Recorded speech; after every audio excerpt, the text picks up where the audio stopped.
Now, if you remember when I was backing up, though, towards the trash can, right? When I did that, the alarm didn't go off. Why? Because the way the sensor works, right, is it'll beep if I'm going towards something that's wide enough, right? To. But when I backed up to the trash can, it wasn't wide enough and I had to stop a bomb, right? Well, if your car's behind me, and also past me, right? When I back out, if your bumper is like the trash can at an angle, my sensor won't go off, right?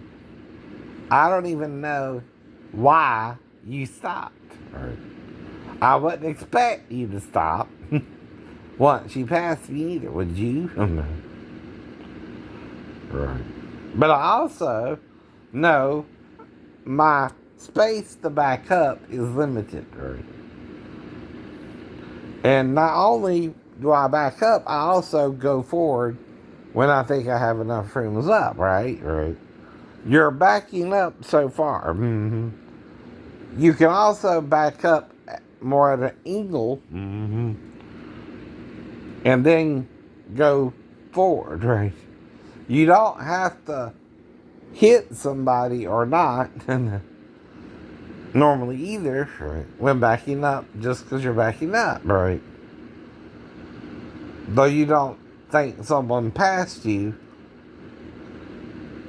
didn't pass you because they were going on to the end of the parking lot, right? Or the part of the parking section we were in, right? So, again, how do we hit? You passed me, right? By at least a good, right? Parking space, right? Before I realized you were no longer there and started backing up myself. That's all I need, though, about a car space to back up anyway. Now, my question to you, Miss Thing, right? Not going to use your real name, right? But why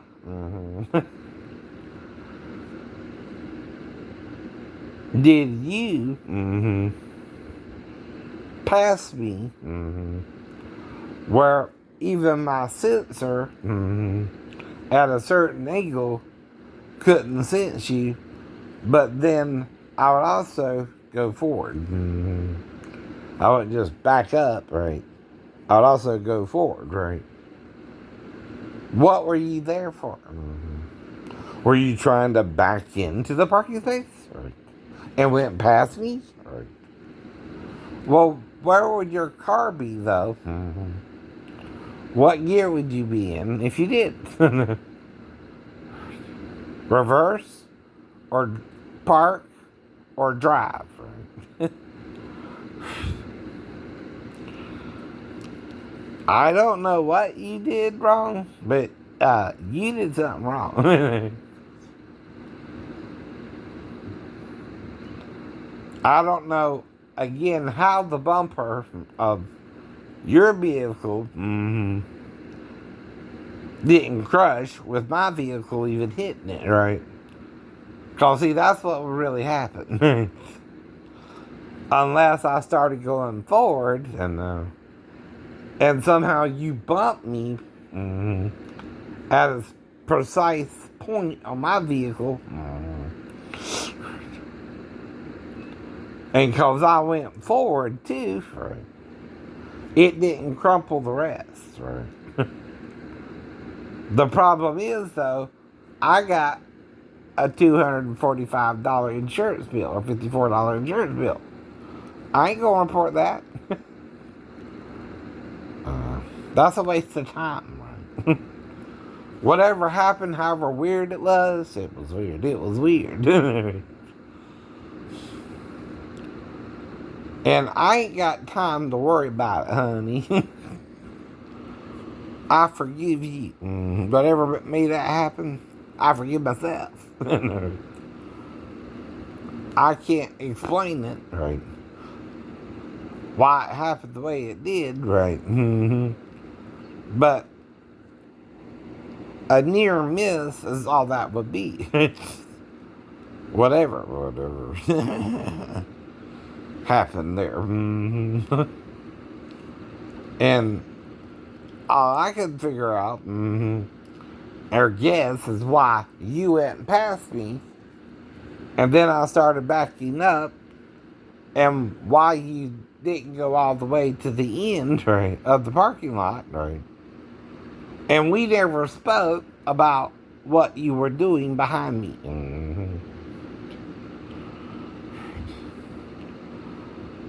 After you passed me, right?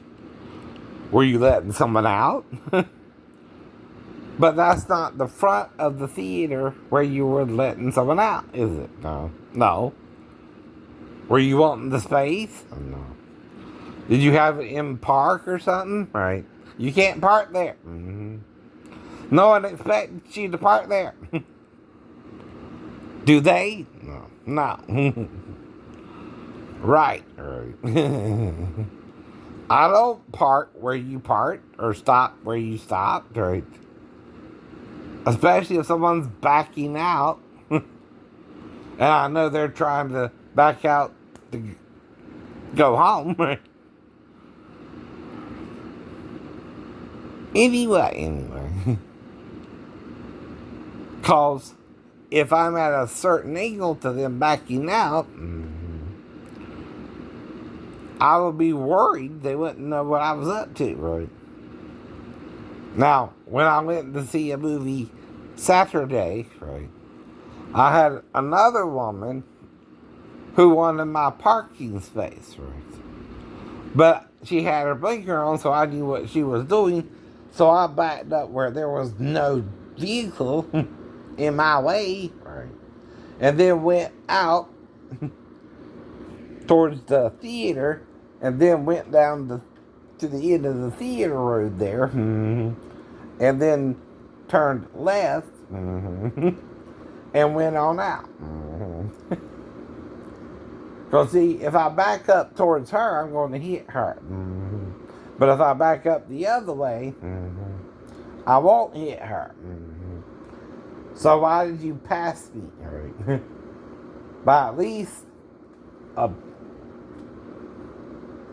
parking space. Were you trying to get my parking space and back in?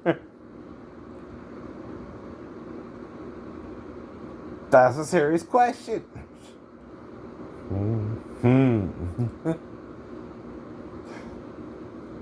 Right. Now, also, were you in reverse or park?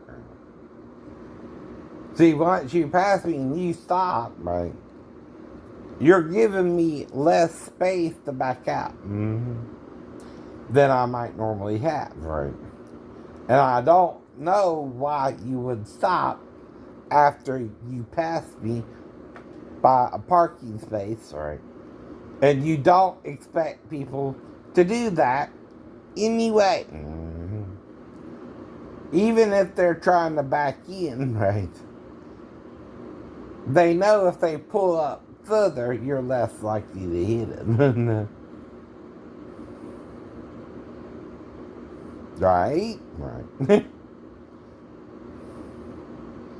If you pull up like 2 parking spaces or more, and you don't stop where the handicap is, there's no way I would have hit you, right? Unless you started backing up as I was going forward. And that is why, whatever's going on, right, it could be 50-50, both drivers' fault. Right. Right.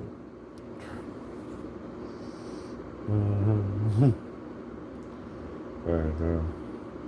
When it's both drivers' fault, that's usually a no-fault hit, right?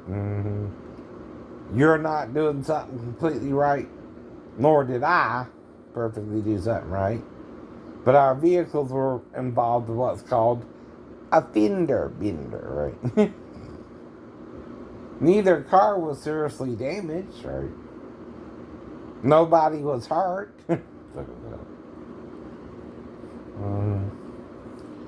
Nobody got ran over or anything.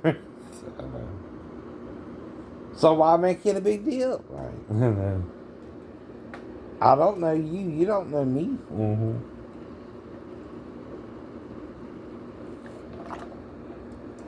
But that's the point. Backing up ain't one person's fault.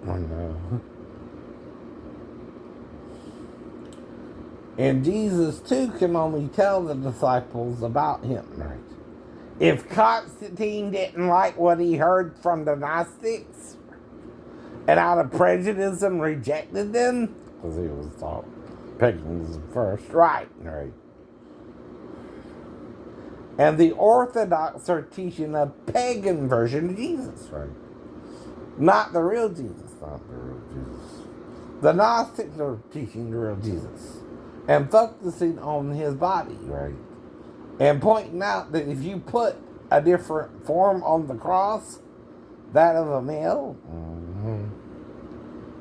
when the male and female are one in him, I know. And John, who saw him on the cross, said he had mastoids, right? I know. Borrowing from Luke, who talked of a woman giving suck to children, right? And a woman praised his mother for nursing him, right? And sucking at her pap. Now, 4 times, right? 1 in the Old and 3 in the New, King James uses the word paps, right? Which means a woman suckling a child with her female breast, right?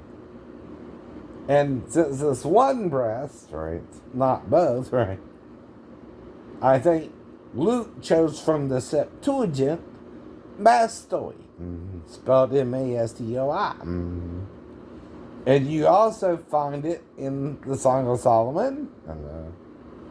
Though there are a few more references to breast there, right, in the Septuagint version of the Song of Solomon, right, than in the actual Song of Solomon, right, which is the Hebrew version, right. But it's to describe a certain body part of the woman who's being, the source of the book, right? And she's speaking to someone, and someone's speaking back to him, and even the women in the harem of Solomon are speaking to her sometimes too. They speak of her as a sister as well. Though maybe not a blood relative, right? That's another thing about the word sister, right? Because she's being called my sister, my spouse, by the man, we think, right? But she's not a blood sister, right? Either. That's the problem, right? People could read this stuff and get easily confused, right? It's very complicated language, the Hebrew language. I know. And it doesn't come out like the English language, I know. Because it don't even call sex. Sex, it says me, right? Not sexual knowledge, right, is considered yada. But it also can apply to other types of knowledge, right? Not just sexual knowledge as well.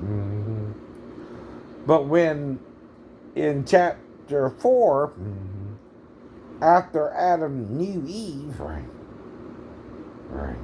after the sin, right, after the voice told them the punishment, right, they would face if for eating of the tree fruit, right, at the same time, right? Of its body, right? Which that's what any fruit tree produces. A fruit tree's fruit is part of how it reproduces another tree. And you eat it to the core, and in the core are seeds, right? You got apple seed. You ever heard of Johnny Appleseed? Right? Yeah. I don't know how banana works. I know. Exactly. Because it's just a long phallic symbol, kind of. But it's also a fruit. That's why I asked it, right? Why did a fruit from a fruit tree make Adam and Eve sin, right? What, did they use a banana on themselves? That's a joke. Did Adam put it up as butter or something? And it make him no good and evil? Or was Satan tied into the serpent because he uses penis, right? Which might have been circumcised, right? And looked to Eve like a serpent's head, right? And she thought his vocal cords, which were attached to his own human head, right? When she saw the penis, it looked to her like a cobra or a snake's head, right? Through one of the limbs on the tree. Which some men have up to 14 inches size, right? And some men are smaller.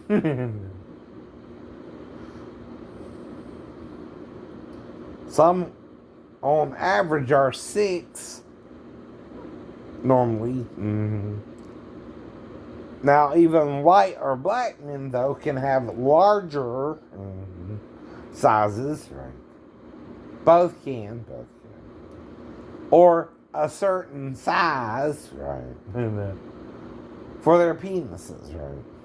But usually the smallest is considered 3 to 4. Mid-range is 4 to 6.